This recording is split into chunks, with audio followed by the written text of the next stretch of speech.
Siapa yang tidak menyukai persaudaraan ini? Yang pertama, yaitu adalah syaitan.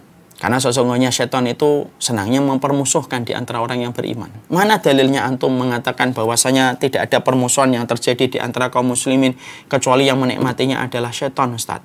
Rasulullah SAW mengatakan, inna syaitana qad ayisa ayyabudul musalluna fi jaziratil Arab walakin fi tahrishi bainahum.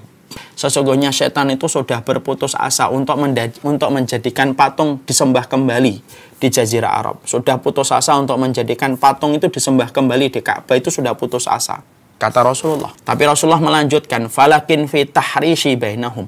Tapi syaitan itu tidak pernah berputus asa untuk menjadikan tahrish. Tahrish itu apa? Permusuhan di antara hati, di antara dada kaum muslimin. Itu dia tidak pernah berputus asa. Satu persatu syaitan memberikan laporan. Tidak ada yang membuat iblis itu merasa berkenan dengan semua laporan itu. Sampai ada satu syaitan yang berkata, taraktu hatta faraqqa zaujatahu. Saya telah meninggalkan fulan sampai fulan itu menceraikan istrinya.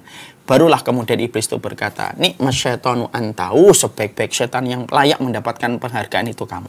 Makanya saya sering mengatakan di dalam banyak kesempatan bahwasanya jangan menjadi syaitan dalam bentuk manusia yang menikmati permusuhan.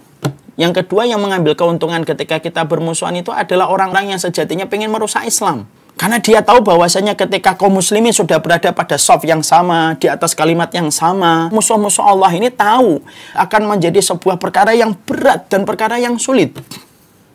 Makanya yang dilakukan itu apa? Bagaimana dibentur-benturkan itu setiap kaum muslimin dengan berbagai macam tema-tema sensitif, isu-isu yang sensitif, yang terkadang ketika kita kurang ilmunya, ketika kurang memahami secara utuh bagaimana ilmunya, dan kurang memahami bagaimana kejadian yang sebenarnya, akhirnya yang terjadi itu adalah permusuhan.